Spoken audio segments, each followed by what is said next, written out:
of ours may always begin from then by thee be happily ended through Christ our Lord. Amen. Ave Maria, gratia plena Dominus tecum, benedicta tu mulieribus et benedictus fructus ventris tui, Iesus. Sancta Maria, Mater Dei, ora pro nobis peccatoribus nunc et in hora mortis nostrae. Amen. Our Lady, Seat of Wisdom, Pray for us. Saint Dominic, Pray for Saint us. Thomas Aquinas, Pray for us. Amen. There you go, Marie. It's my pleasure to introduce to you our next speaker, now Mr. Michael Baker. Michael spent some 35 years practicing as a barrister and a solicitor in New South Wales. His studies at Sydney University's Law School in the 1960s were balanced with studies in the philosophy of Aristotle and Aquinas at Sydney's Aquinas Academy under Father Austin M. Woodbury and his assistants John Ziegler, Jeffrey Deegan and Donald Boland. Michael is going to speak to us today on the topic of, it has the same as the title of his work, his recent work in 2023, How the Universe Operates, a Metaphysical Analysis. It's my pleasure to welcome you, Michael, to the stand. Thank you for working with us today. Thanks, everyone. In 2023, as Marie has said, I published a book bearing the title of this presentation, which is grounded in the philosophy of Aristotle and St. Thomas. Marie has asked me to speak to you on Aquinas' commentaries on Aristotle's theory about the heavenly body, ether. And I can tell you that they agree almost completely. In fact, St. Thomas goes further than Aristotle in what he has to say, as you'll hear as I proceed. Let me give you a bit of history for a start. This topic has always interested me even when I was a student of philosophy. And I was fascinated with the dramatic contrast between modern science and the theory of metaphysics, metaphysical theory about the world in which we live. And I thought there had to be some resolution of the enormous discrepancies between the two. In 2005, I stumbled upon a paper written in the Thomist by Christopher A. Descartes, an American philosopher. The title of he's a tutor at Thomas Aquinas College, Santa Paula, California. And the paper was published in the Thomist in July 2004. It's entitled Aristotle's Ether and Contemporary Science, which is a recasting of his doctoral thesis in 1998. Dr. Descartes there addressed the rejection of the existence of ether by modern scientists, which occurred around the end of the 19th century and was confirmed by Einstein with his theories of relativity in the early 20th century. But then, as Dr. Descartes has revealed, there's been a change of heart. Modern science is coming back to a position where scientists think there has to be some sort of heavenly body. And so that's what I'm going to address today. I'd studied natural philosophy under Dr. Woodbury and John Ziegler, but the natural philosophy dealt with the mundane world. It didn't deal with, if you like, the universe in general. Now, I understood, consistent with metaphysical principle, there's no such thing as a void. There's no such thing as non-being somehow existing. And therefore, there had to be some reality, material, which filled what scientists call space. But what was it? I'd always wondered over the nature of that body, and when I was at the academy, I was told by one of the lecturers, it's just extremely rarefied matter. But as you will see from what I have to say, that didn't satisfy me then.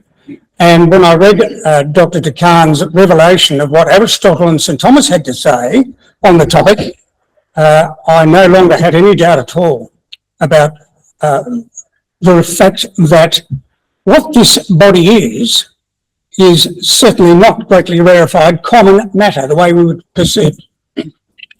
So first of all, what is ether? It's one of the names given by Aristotle for the body he claims inhabits the heavens. Now, put yourself in Aristotle's position. He's there, and I'll take a passage from Dr. Tagon shortly, and he looks at the world and it's forever moving. At night, the stars are always moving, and they never cease. There's never any pause in the movement of the heavens, during the day or during the night. And therefore, he can make certain conclusions about that constant motion, which is where we come to the word ether comes from the Greek, which Dr. Kahn suggests Aristotle may have borrowed from Plato in the Cratylus, where he reports a conversation of Socrates justifying the term, because this element is always running around in a flux. In other words, it never ceases moving. Now, some clarifications to start. I've said to you, and I asked you to accept at the moment, that there's no such thing as non-being somehow existing. There's no such thing as a void of material being. Wherever we think there's nothing there, there is something. It's just that we have to identify what it is. St. Thomas adds to that assertion another argument and a better one. He says every sense requires a physical touch, even hearing and sight. We know if we go into a soundproof room, hearing comes to an end, you can't hear. But it's the same with sight. We cannot see the stars, which are 9, 10, 20, up to 1 million, they tell us, light years away, unless there is a material medium between the star and our eyes. There has to be a contact. Otherwise, we couldn't see them, but we can. And there can't be a breach of this material continuum at all. Now, what I want to do before I go into the details of what the two philosophers have to say is go back to some metaphysical principles. The first one I want to address is the difference between mental being and real being. This is a major problem in modern thought. St. Thomas says in a number of places that the mode in which things exist in the mind differs from their mode of existence in the real, because the mind has its own way of operating. One of the innumerable evils that befell the human race after Martin Luther rejected God's authority and Henry VIII, joined him, was not just a rejection of God, but a rejection of that entity for which God is responsible, reality. What it led to was a loss of grasp of the formal in reality, not the material, but the formal, which makes the formal in things, as you'll see when I get to it, is what makes things be what they are. As I tell my homeschool kids when I'm teaching them, the thing in front of you is partly material and partly immaterial, like the table. What makes the thing be a table is not material. It starts in your head, you plan it, and you build it. You take all these materials lying outside and you make a table. The thing that you impose on it is not material. I can't tell you how many conversations at the dinner table I've stopped by saying just those words. People just can't believe what I'm saying. But you see what I'm saying? I'm going to come to matter and form shortly, but everything could be anything at all, but what makes it be this is an immaterial influence, which starts in my head and I put into effect when I impose it on the matter.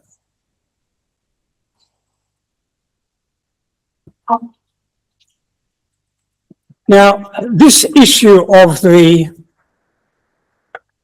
confusion of mental being with real being is one of the major problems we face in the world.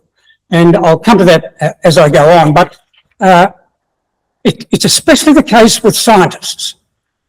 You've heard of the thought experiment, doubtless, if you've studied any science at all, where a number of scientists get together and they think about what they might do, or what might be the case if only we can imagine it. And they all imagine the same thing together, and they conclude to a real conclusion from what is in their minds. And every now and then, what they guess at, if you like, or imagine, comes true, and they think that therefore there's some positive value to it. The major problem is that what's in mind is not what is out in the real, because the mind can apply its own formalities to things separate from the formality which in reality they have. I'll come back to that. This is an instance of the sort of thing that the mind does that reality doesn't. In the De Ente Essentia, St. Thomas cites Aristotle in the Metaphysics as saying that being has two senses. There's real being, which is divided, as I hope those of you who've studied in metaphysics understand, into 10 categories: substance and 9 accidents, and I'm going to come back to them shortly. And there's the truth of propositions, which is not out there in the real, but it is in our mind. And so we can add to the things of reality our own propositions. We can give, for instance, a positive name to negative things. The classic instance is night. What's night? It's light plus N. In other words, it's light negated. It is non-being to which we give a positive name. And we all do it. We all use it as if it's something positive, but it's a negative. What about privation? We give a positive name to the absence of something. The classic instance is the difference between a fact that a tree can't see and a horse can't see. It's nothing lacking to a tree that it can't see, because it's due to a tree that it should see, but it is lacking to a horse. So there's privation of sight in the horse. It cannot see. And so emptiness is another one. We give a positive name to the lack of something. Or non-being, just that expression, non-being. We're using a positive expression for something which we concede in the terms doesn't exist. And the best one is perhaps no thing. Nothing is no thing, you see. So we give it a positive accreditation, if you like. And another one, popular one, is space.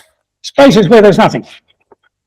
Space, whether it's between the end of the Earth's atmosphere and the moon or the sun, there's nothing there. That's the way the scientist looks at it. It's just space. Or, as the scientists will also tell us, within the structure, the molecular structure, there's much space. That is nothing existing somehow. But metaphysical principle is such that both those propositions are impossible.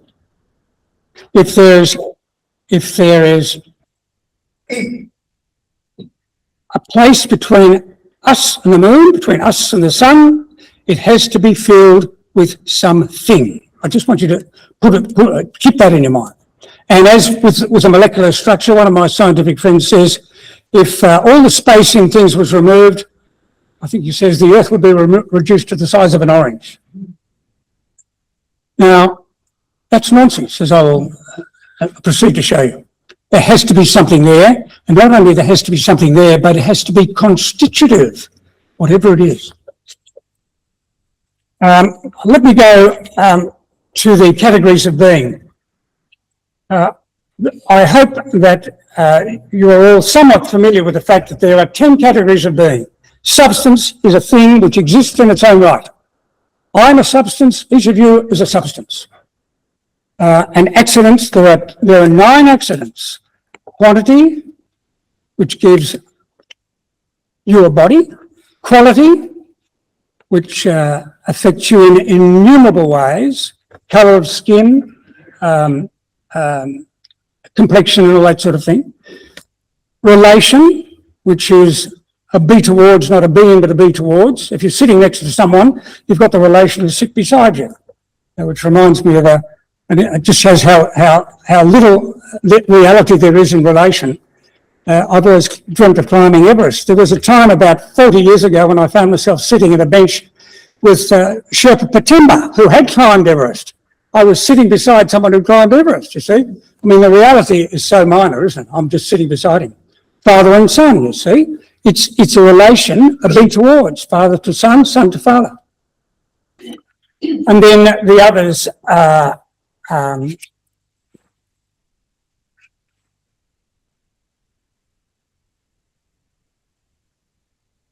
when, now, where, here. Action, is someone pushing me? Passion, am I being pushed? Habitus, what am I wearing? Situs, am I sitting or am I upside down? Aristotle reduced all the categories in which a thing can inhabit into those 10. Substance and 9 accidents.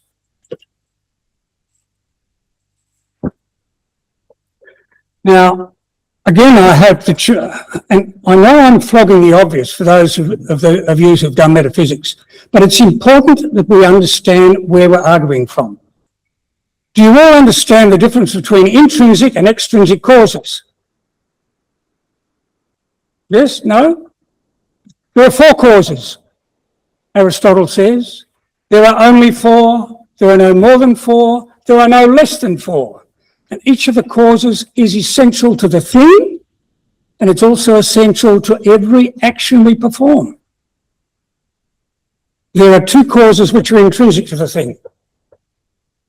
Matter, of which it's comprised, and the form which makes it be what it is, makes you be human beings, which makes this thing be wood. There are 2 extrinsic causes. There's obviously the one who made this thing, made the chairs, and one who made you. We all have an efficient cause of our existence. And most importantly, there's the final cause, why something exists, why this is a podium, why that's a table, why we were brought into existence. There are 4 causes of everything that exists, whether artificial. When I'm teaching kids, we always start with the artificial. That is, we start with things they've made like dinner, or the dressmaking, or for little boys, tables, chairs, boats, ladders, gates, anything that entails the imposition of some form onto the materials they've got to produce the works of their hands. But what we do with the works of our hands, artificial things, also applies to ourselves through nature. The maker of artificial things is imperfect, and often we make something and we want to change it later. But when God makes natural things, they are perfect because they're the works of God.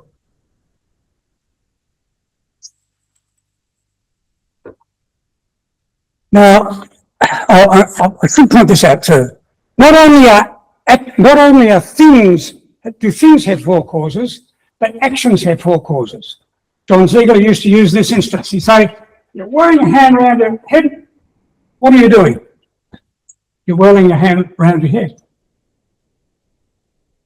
That's the matter of the action. The form of the action is why you're doing it. I've got neuralgia in my shoulder. That's why I'm doing it. Oh, Michael, come back. Interview. Thank you. You've got neuralgia in your shoulder. That's why you're doing it. Rule number 1. You're waving to the dog to get round behind the sheep and bring the sheep in. Number 2. It's 1:45 and you are about to finish herding the sheep and you want your wife to put the kettle on because you're coming in for lunch. And she knows when you do that, it's time to get the kettle on. See, so what matters is not what you do, but why you do. And it's the why determines the what. In philosophy, we say finality determines formality. Why you're doing something gives it the character that's imposed on it as to what you're doing.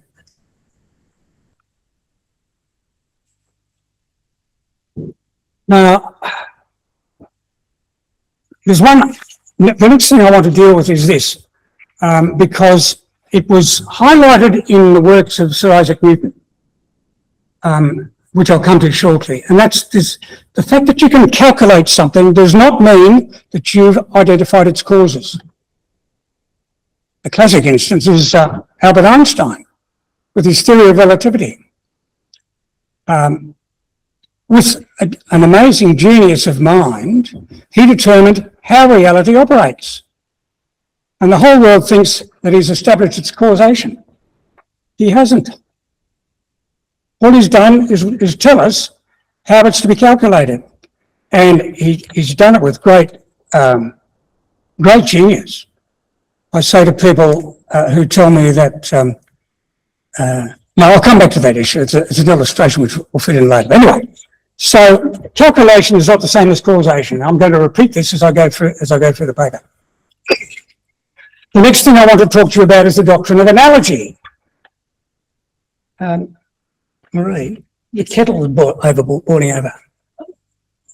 Thank you for I can see it, you can't. The doctrine of analogy.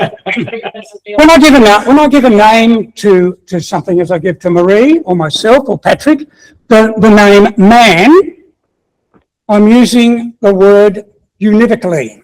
It signifies in each of the three of us that the same reality, a human being. And so that's univocal predication.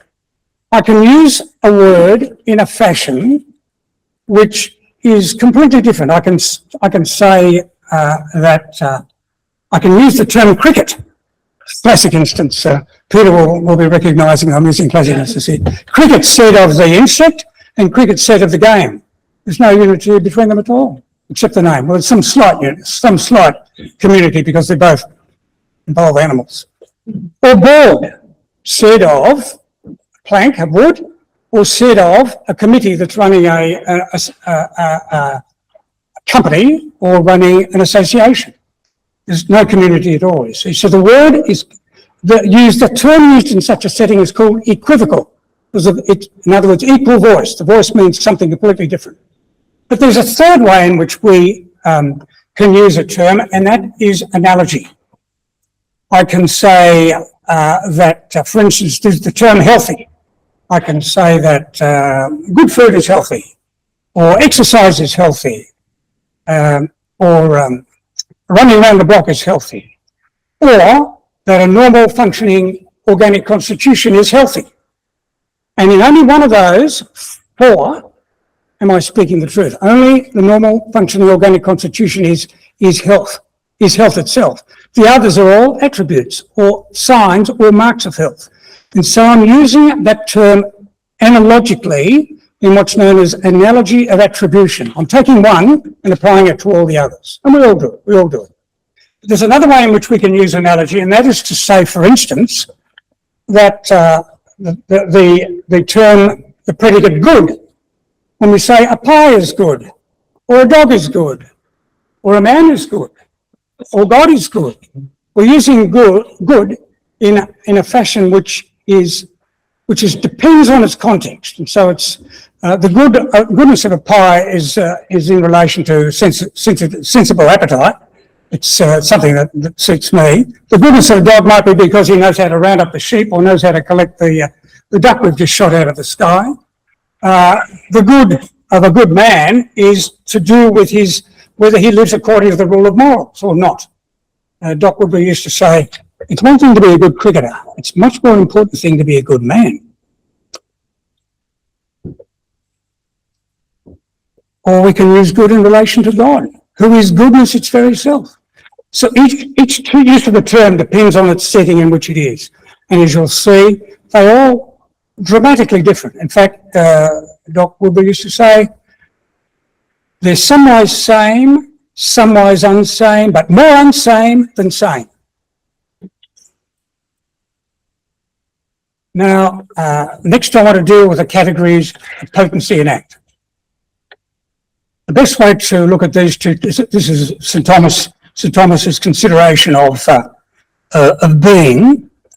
The being is divided into things that are or things that can be.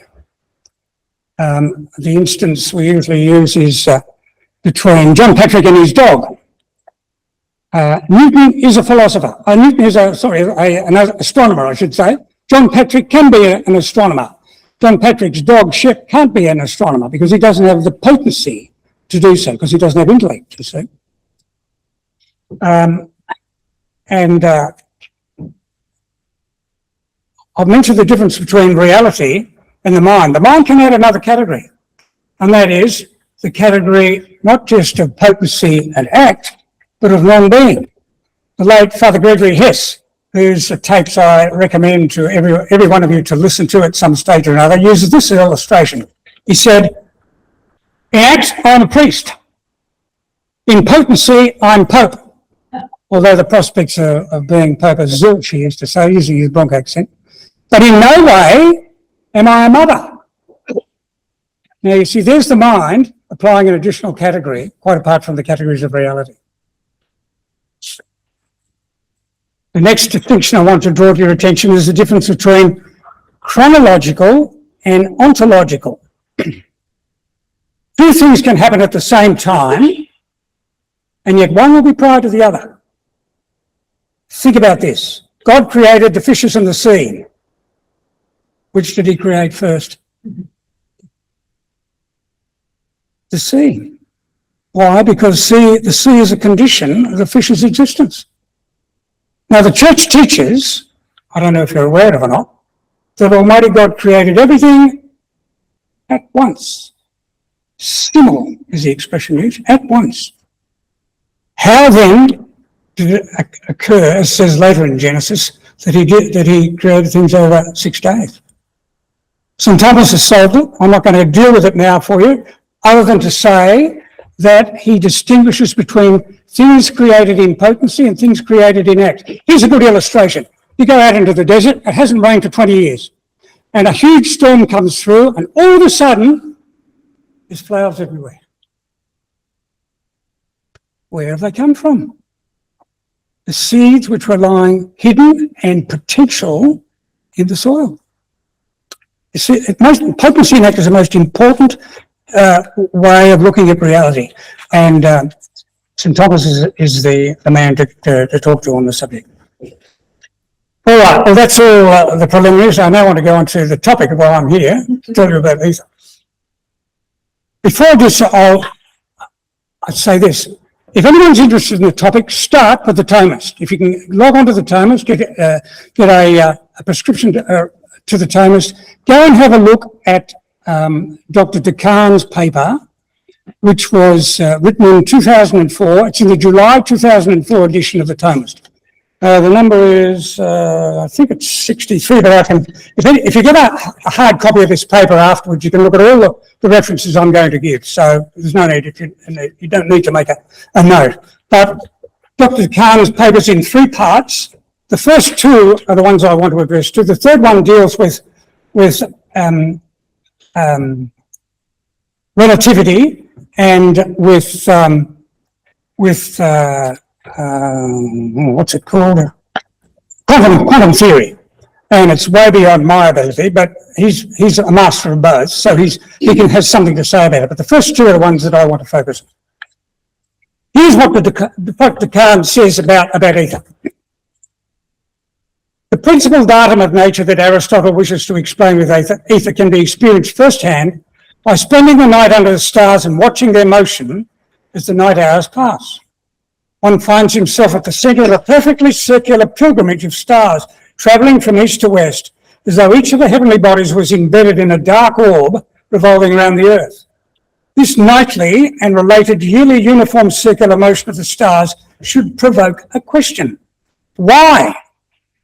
Why does this happen here? Why does it happen up there, but doesn't happen in mundane things? And not only that, they move in circles without being coerced. There's no extrinsic action on them. This peculiarity, he says, of circular motion is all more striking when one notices that these same bodies and their motions never seem to change, much less corrupt or cease. disappearance, if you like, of eternity in their motion and incorruptibility is strengthened by the astronomical records. This is in the time of Aristotle. No change has ever appeared either in the whole of the containing heaven or any proper part of it. Now, anyone who reads modern astronomy will notice some movement has been found in one of the stars, and that's Proxima Centauri, the closest star, 4.3 light years away. However, since 1953 to about 1990, they can show you a very slight movement of that star. But that's because it's one of the closer ones. So this is my interpolation of what Dr. Descartes says. Reasoning that a void, a region not filled with material substance, is physically impossible, as we've dealt with. Aristotle concluded that the heavens must be filled with an invisible material medium.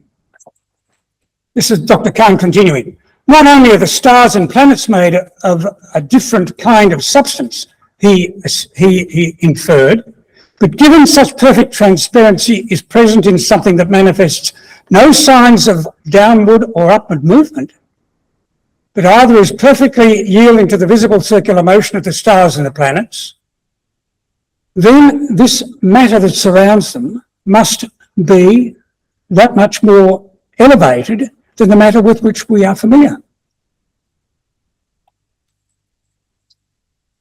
All right, I could say more, but I'll end it at that because I don't want to wear you out. So here I'm going to give you now the characteristics of the heavenly body, which is the way they're referred to it, apart from ether. But first of all, they both express this reservation. When we know things, we use our senses to provide us with information. Here we're dealing with something which is far removed from us. This is what St. Thomas has to say on the issue. The celestial bodies are far from us, not only according to the quantity of spatial distance, but even more so in that few of their accidents fall under our senses. While it is nevertheless connatural to us that we proceed from the information that the senses give us, that's from the accidents they manifest. But the accidents of the celestial bodies are of a different notion altogether, most important point, than the ones we are familiar with. So here are the 2 points. First of all, they're far removed from us. And secondly, the accidents are of a different notion, St. Thomas says, and we'll go on to deal with this a bit later, than the ones we're familiar with.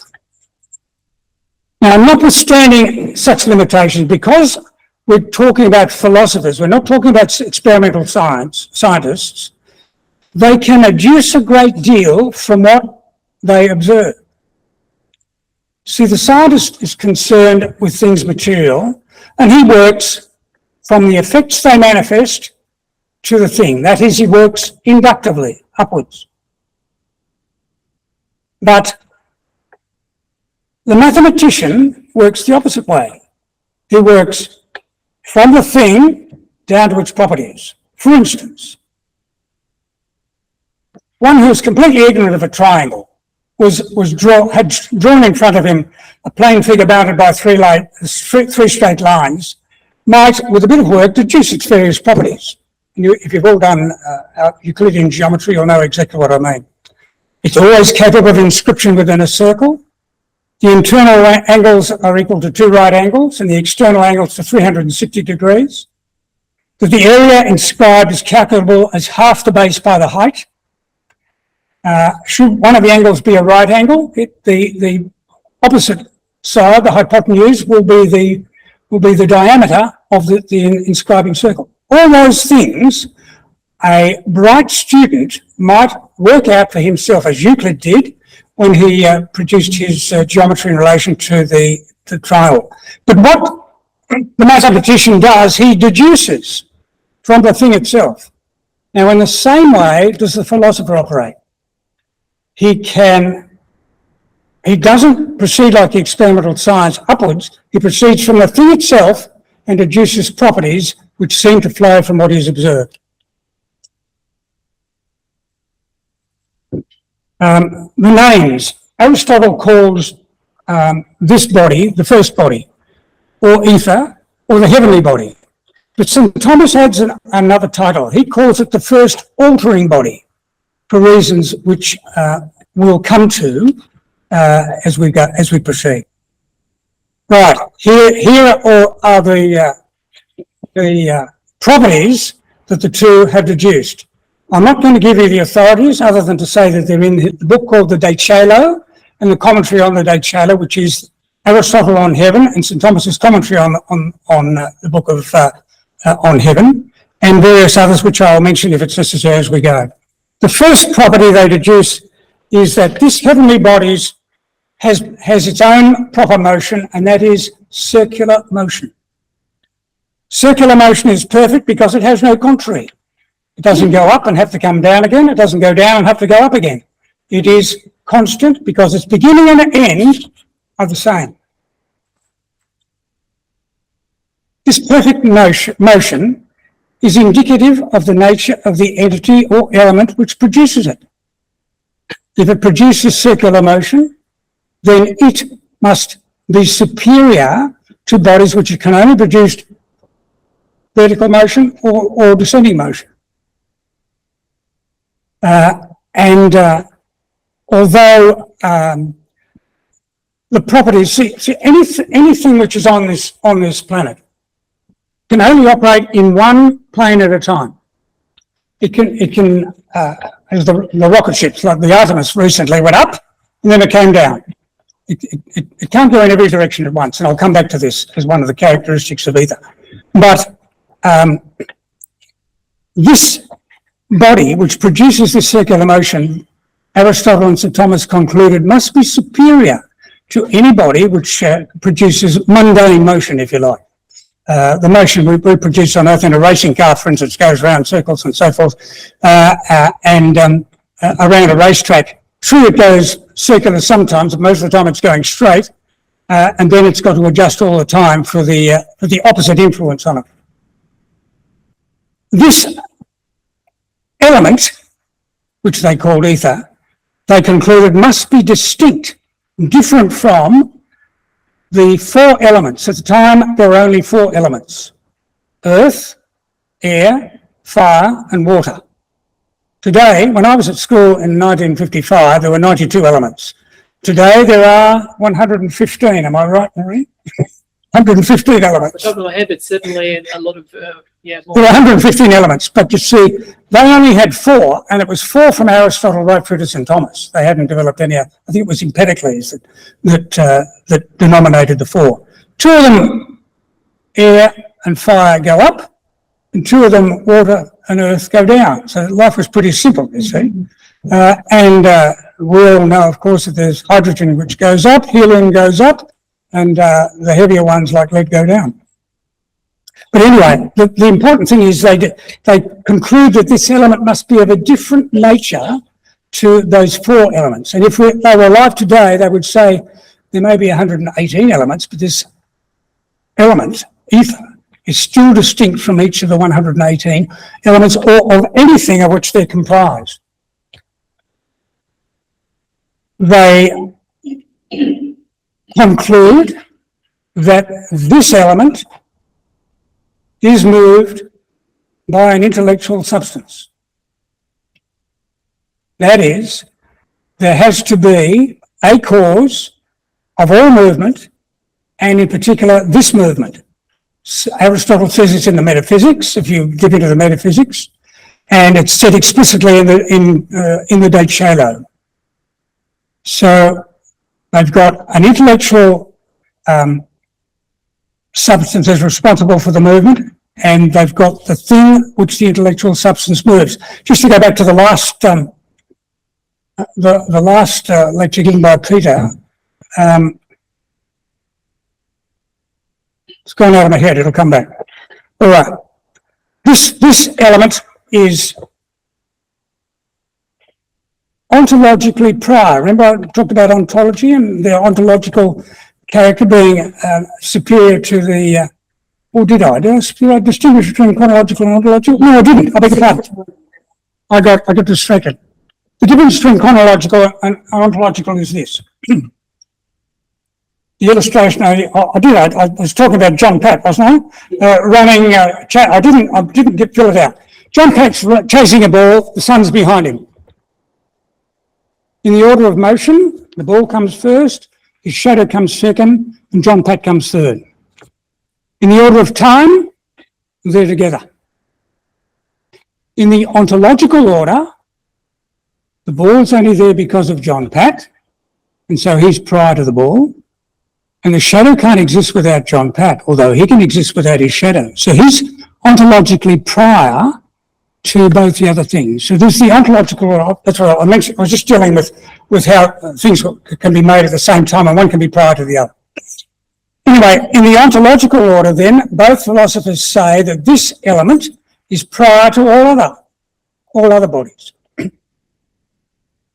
And it's related to all others as act is to potency, as form is to matter. Form determines the matter to be this. Act determines the potency to be this. That is, it's determinative, they said. It determines the conduct of all other bodies, all the 118 elements and all their compounds. This was superior to them. They said this, its perfection is such that it is incapable of generation or corruption, and incapable, therefore, of growth or alteration. Now, anyone who knows the doctrine of matter and form will immediately see there's a problem, because matter, as Doc Woodward used to tell us all the time, was slippy. It always wants to be something else. You buy a Mercedes today, and in 10 years' time, it's showing signs of wear, because the matter wants to be something else. But what the philosophers say about matter and form in this body, the heavenly body, is that they are so perfectly conjoined that there is no urge of the matter to be anything else, which is indicative, they say, of its superiority over anything of normal, common material being. They say it is incapable of generation or corruption. It just is. It's beginning to sound like something spiritual, doesn't it? They say that it is not subject to change in substance, in quantity or quality, since change in the body occurs when it's acted on by a body of contrary nature. But this body, the heavenly body, has no contrary. I know I'm stretching your imagination. All I'm giving you is what they've said. If you like, I want you to accept for the moment this is the case, and see where it leads us. This is the most difficult one. It touches other bodies, but cannot be touched by them in return. How about that? That's said by Aristotle in his work De Generatione et Corruptione, and in the third book of the Physics. And St. Thomas comments on the third book of the Physics. He didn't address a commentary to the other work I've just mentioned. So this entity, this heavenly body, is superior to any other body that we're familiar with, any body of common material being. And because it has this power over other bodies, it moves other bodies, but cannot be moved by them. That's a character which I call non-reciprocal agency. It can act, but it can't be acted on. Now, anyone who knows Newton's third law will immediately say, just a minute, for every action there's an equal and opposite reaction, provided we're talking about the same sort of material being. I will come shortly to the fact that there's always been a problem in working out in the universe how action can occur at a distance without some medium between the heavenly bodies. For instance, the Earth goes, the moon goes around the Earth once every 30 days, and there's nothing seemingly binding them together. How can it do that? So this issue goes some way to solve that, and I'll come to that further as we go on. This is an interesting one. It contains all other bodies. It is outside all other bodies. It's not within them. Here's another one. It is in no place. Rather, it establishes place for every other body. It has no lightness or heaviness, like the other bodies that rise or that fall. And therefore, it's not affected by gravitational force. In fact, they will come to say that it is the cause of gravitational force. And this is an important one. It is transparent by nature. Now, this was the thing that puzzled me when I was told that whatever there is between us and the sun, or us and the stars, it's just extremely rarefied matter. Dr. Descartes says it's impossible it could be extremely rarefied matter. And when I come later on to give you an idea of just how far away the closest star is, you'll see exactly what I mean. If there was any matter at all in it, it would impede the light that's transferred, even from the closest star to us. There would be some impediment. But because this body is of a different character, nature whatsoever to common material being, it has this characteristic that it is transparent by nature. Well, I'm getting to the end. It is timeless. It is outside time. I'd seen Dr. Descartes mention this and I couldn't find the reference. So I sent him an email. I said, where on earth did St. Thomas say this? He didn't send me back one source, he sent me back 10. And when you get a copy of my paper, you can look them up. They're in the De Chalo, commentary on the De Chalo, in the commentary on the sentences of who wrote the sentences? Anyone here? Thank you, yeah. They're in the physics, and so forth. Yeah, all right. I don't want to wear you out. I've got to move fairly quickly.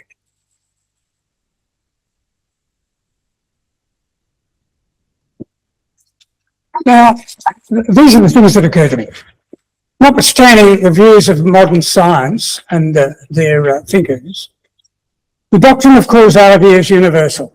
It's not to be denied because scientists following the facile nostrums, which is a terrible word which derives from quackery in the 19th century. Nostrum means our, and remedium, I suppose it was, our remedy, did away with when they realised what quacks they were. But anyway, we've retained that word nostrums. The nostrums of the Enlightenment, which rejected any cause but matter. The first body could not simply be greatly rarefied matter for the reasons I've given you. Here's an interesting one. The speed of light is not infinite. It is determinate. I had this debate with a friend of mine. I'll just give you shortly the debate. He was a scientist, you see. And this had always puzzled me. And I said to him, Owen, why is it? How is it that the nothing in a stellar space, which you say is a situation, why does not this nothing prevent the movement of light through it? How can something, light waves, as you call them, or electromagnetic radiation, pass through this nothing? Now, I knew where he was coming from, and I knew he would say to me, there is nothing to impede it. Right, I said, tell me then why the speed of light is not infinite. Why is it determinate? He doesn't know, and modern science doesn't know.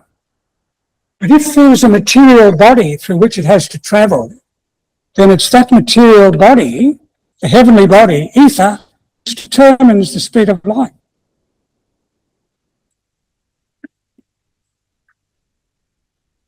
Here's an interesting point. Newton, Sir Isaac Newton, who was a better thinker than Einstein, even though everyone pours scorn on him, insisted that while gravity may be measured, calculated as if it was a force of attraction, and he says it explicitly in the Principia Mathematica, he said it was not caused by a force of attraction, but by repulsion. And he tried to work out how the repulsion could be, but he was never able to solve it. Now, I've mentioned the issue of the inability of science to discover any medium at all for what they regard as a force of attraction. There had to be some body which enabled the force of attraction to occur. So, this is the important thing. The doctrine of causality is universal. And the doctrine of causality requires that of every effect there has to be an efficient cause. The table doesn't make itself, it's made by the carpenter. The house doesn't make itself, it's made by the house, by the builder, I should say. The expression, the instance I used was because it happened to me while I was present in a room. The little boy who wants his father to push him, just because he wants to be pushed, that's not enough. His father has to do the pushing. There has to be someone who acts from outside and imposes the formality, whether in an action or in a thing. And so everything needs an efficient cause, and so does gravity. And so does light need an efficient cause. But of course, modern science, hung up with materialism because of the degradation of life, of thought after the Enlightenment, or after the collapse of reasoning, refused to admit any cause but matter. That's why they suggested that the attraction had to be similar to magnetism, where something is attracted. And therefore, they say that one body attracts another body. And the last thing that occurred to me was this. Nothing in science concerns itself with circular motion. The fact that it is universal through, if you've seen any photo of the constellations or of the galaxies, you'll notice that circular motion is the characteristic, as it is of the Earth around the Sun, as it is of the other planets around the Sun, as it is of the Moon around the Earth. Circular motion.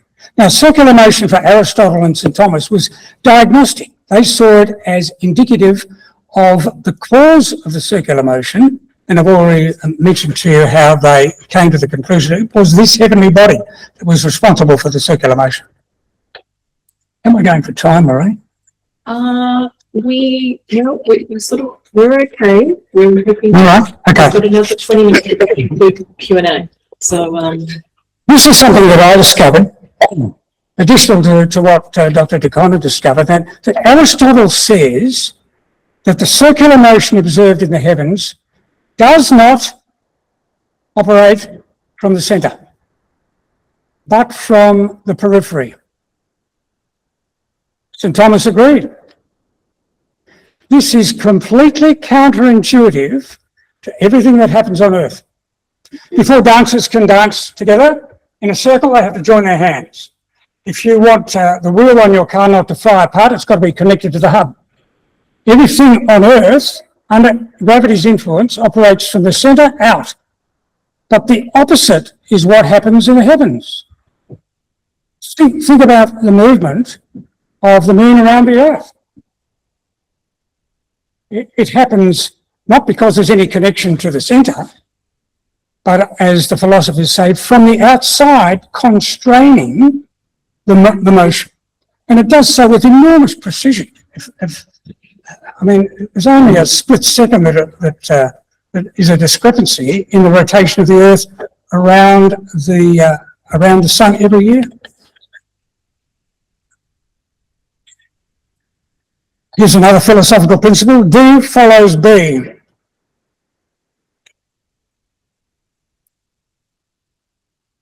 The way something is determines the way that it acts. A difference in modus operandi reflects a difference in modus essendi.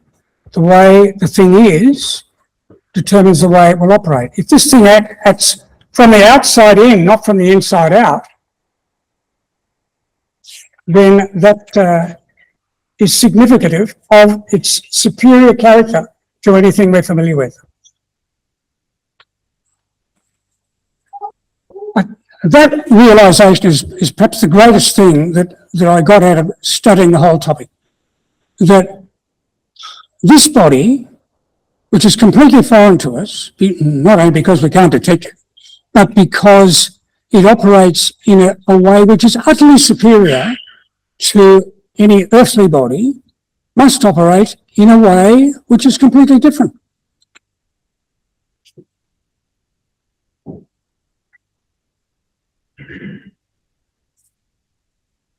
Now,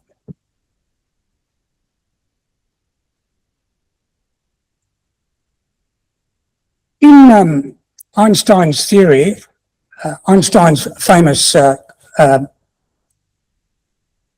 expression E equals mc squared. Energy equals mass times the speed of light squared. What has light to do with an enormous explosion? But if C doesn't indicate speed at which light travels, but which is a property of the body that determines light's speed, all of a sudden the formula makes more sense, because the C is a reference not to light, but to that which is the substance which is of which light is a property. See, Einstein, it's expressed in one of his theories too, that C, I'll give it to you, 299,792.458 kilometres per second in vacuum, that C is also the characteristic of the speed at which gravity is initiated. And it's also the speed at which all electronic energy is generated, and at the speed at which heat is conveyed from the sun to us. So C is not proper to light. It is common to all these things, which means that its source is not light, but the body of which light is a property or a quality, if you like, an accident.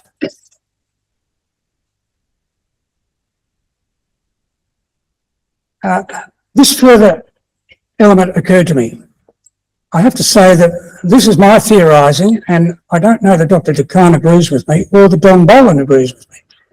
But in my view, the reason why C, the speed of light, is always the same in every setting, you understand that if a rocket's flying, coming towards you at 1,000 miles an hour, the light it emits comes at the same speed.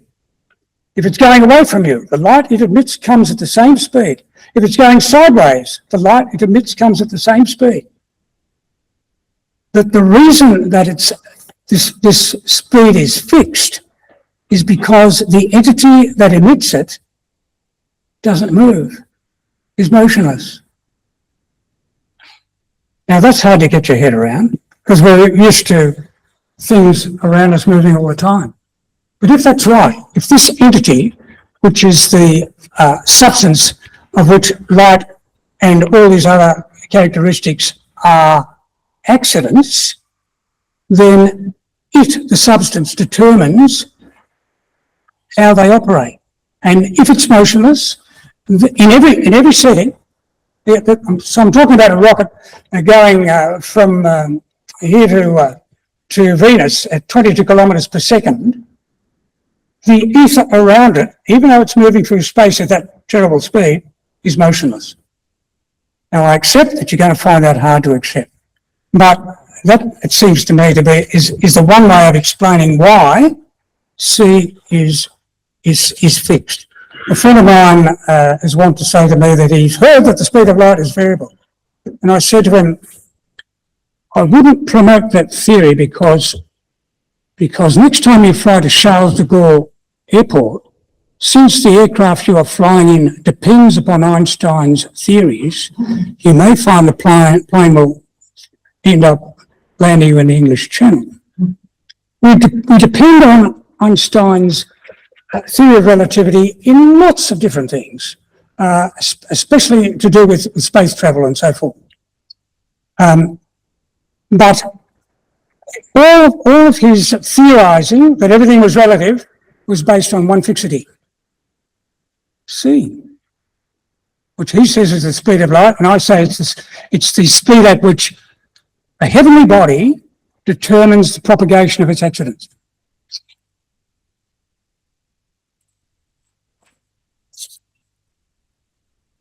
Righto, let's go back to philosophical principle. Nothing moves without being moved by another. I don't know whether Peter touched on this earlier on his talk, but was it alteration or motion that you deal with, Peter, when you're doing motion, was it? Yeah. Nothing moves when it's moved by another. This is important at all in natural philosophy. And nor can a series of movers proceed to infinity, as Aristotle shows. Peter mentioned that as what did Aristotle say? Anankastenai. You have to stop. I explained to a lady here a way of solving the problem is, why do you say that there has to be, why can't things go to infinity? And I said, put yourself by the train line in the middle of the Nullarbor, and going past you is a train which you're told is 2 kilometres long. And it keeps going, and it keeps going, and it keeps going. But it's not going to move at all unless there is a locomotive. There has to be a source of the movement. Doesn't matter how many carriages there are. That's a practical illustration of the need for the impossibility of regression to infinity in movers.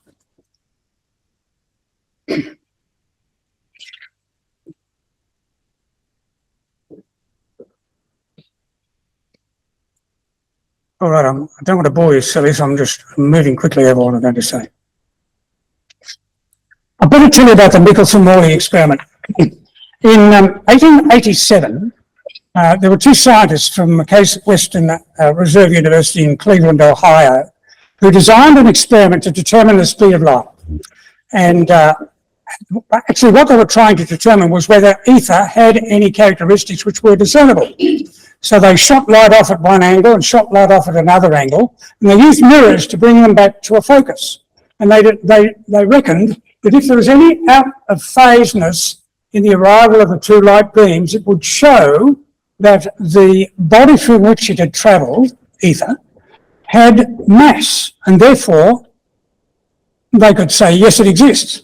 But they detected nothing, and therefore they concluded it doesn't exist. And Einstein, wrong philosopher. Einstein used that in his theory of relativity, that there was no need for an ether. But later on, as those who read Einstein's life realise, he changed his mind. He decided, yes, there should be an ether. There should be something that bears the movement of light and the movement of gravity and so forth. But his concept of ether was not the concept that Aristotle and Sir Thomas had. He, as you may know, thought that that gravity was caused by the warping of space. Now, on any assessment, space, even as he looked at it, was nothing somehow existing. How nothing somehow existing could be exercising causative influence just big as the mind.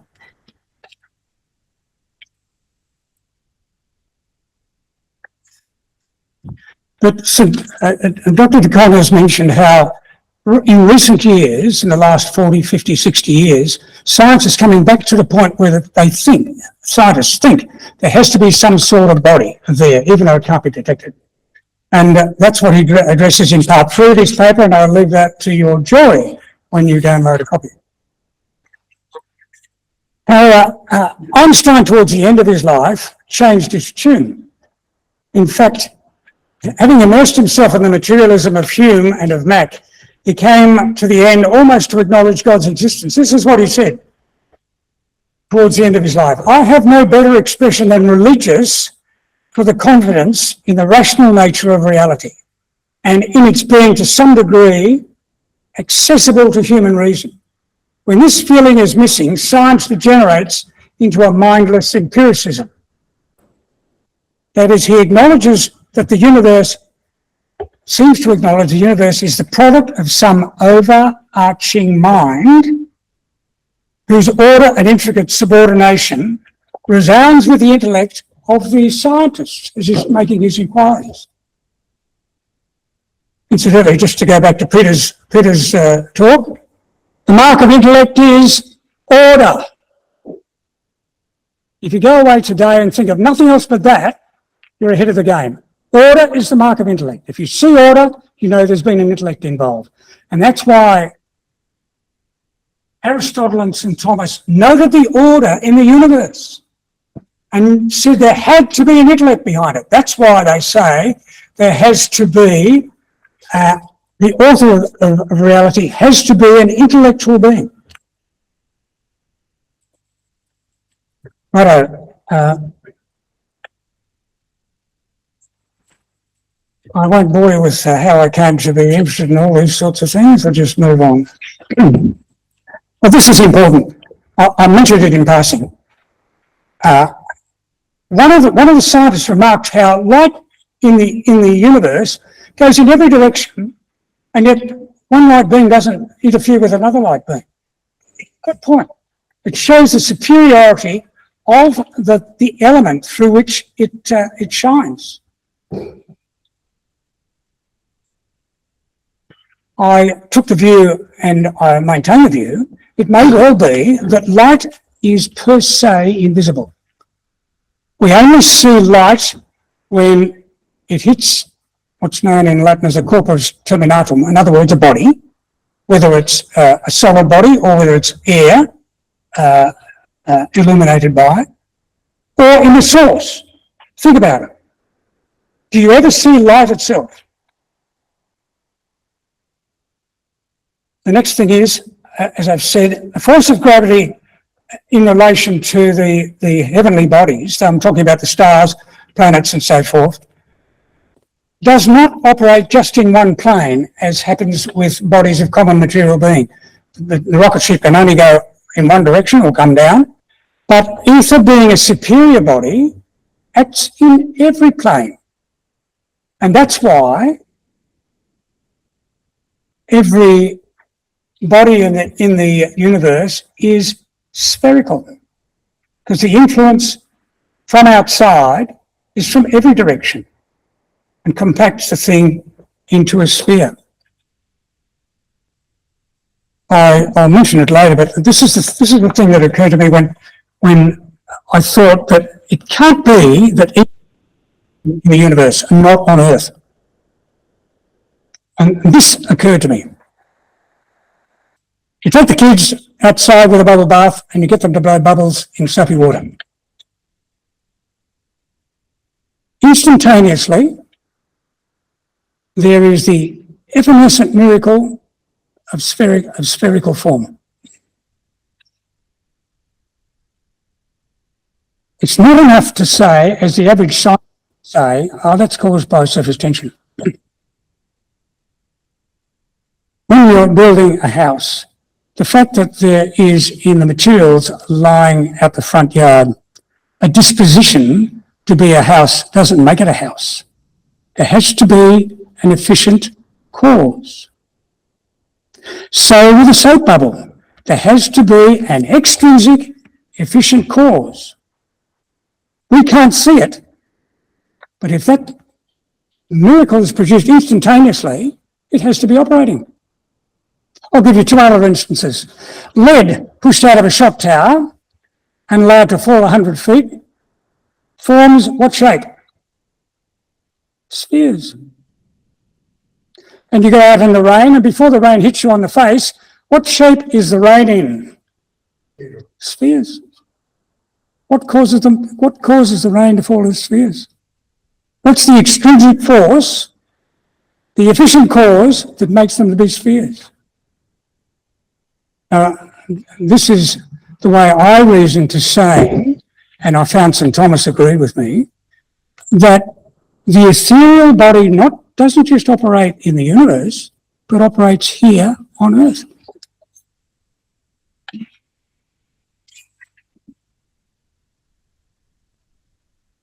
All right, there's a bit of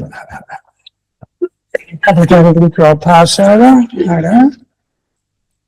Yeah, I'm getting towards the end. How am I going for time? Almost? Well, we're about on the hour. All right. We met, depending on, I suppose, how many... I just finished with this. Yes, well. Where's the centre of the universe? Scientist thinks that he's got to look for the material centre of the universe. Any of you read The Hitchhiker's Guide to the Galaxy? Yeah. Remember Douglas Adams saying this, marking the insignificance of our planet and of the sun. Far out in the uncharted backwaters of an unfreshable end of the western spiral arm of the galaxy, lies a small, unregarded yellow sun. That puts humorously the way the scientist thinks. One thing they're sure of is that this Earth has nothing important about it. All that business about it being the centre of the universe is a religious preoccupation, and we can ignore it. That's because they are looking at it physically, not metaphysically. In July 2015, the probe New Horizons reached the furthest planet in the solar system, Pluto, in its chief moon, Charon. I was teaching homeschooled children philosophy at the time, and I invited them to answer the question, where do we go now that we've got to Pluto? And so I asked them to calculate how long it would take a rocket ship travelling from the Earth at the best speed we've got so far, 22 kilometres per second, to reach the nearest star. I'm not going to spell the figures out to you because you go cross-eyed listening to them. I'll summarise it by saying that if you're in a rocket ship travelling at that speed, to get to Proxima Centauri would take you 58,636 years. We have no conception of the size of the universe. That's the closest star, not the ones that are millions of light years away. So the answer to the question was nowhere outside this solar system. I also asked the students this, if God had meant to fly, what would he have given them?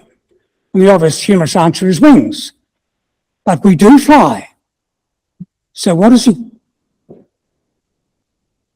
given us that enables us to fly? Intellect.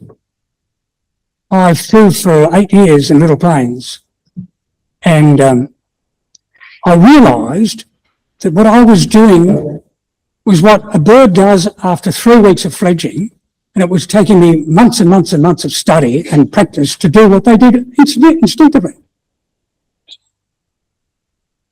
What we have is the greatest gift that we've been given, as St. Thomas says, we're made in God's image, in that we have intellect.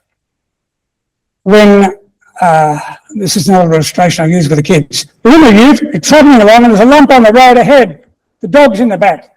The dog sees the lump, you see the lump, but you both see different things. The dog sees the lump and he's not concerned unless it's a cat, another dog, or something that interests him. But you want to know what it is. Not that it is, but what it is. And that's the difference between us. Intellect gives us the ability to know the quiddity, the rightness of things. And in that's the way in which we're made in God's image. All right, well, coming back to the point, where's the centre of the universe?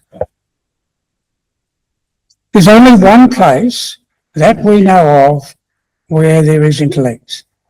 And the prospects of finding another place, what do you think they're like when it's going to take you 58,000 years to travel further? You see what I'm saying? This is it. This is the centre of the universe, metaphysically. Incidentally, if you buy a copy of my book, it's there. That is a photo taken from the probe Cassini back in 2017 or 18. And fortuitously, it took a photo of the Earth. And it's right there in the middle, a tiny little spot between the W and the T. I didn't design the cover, but fortuitously there it is, the centre of the universe. Thanks, ladies and gentlemen.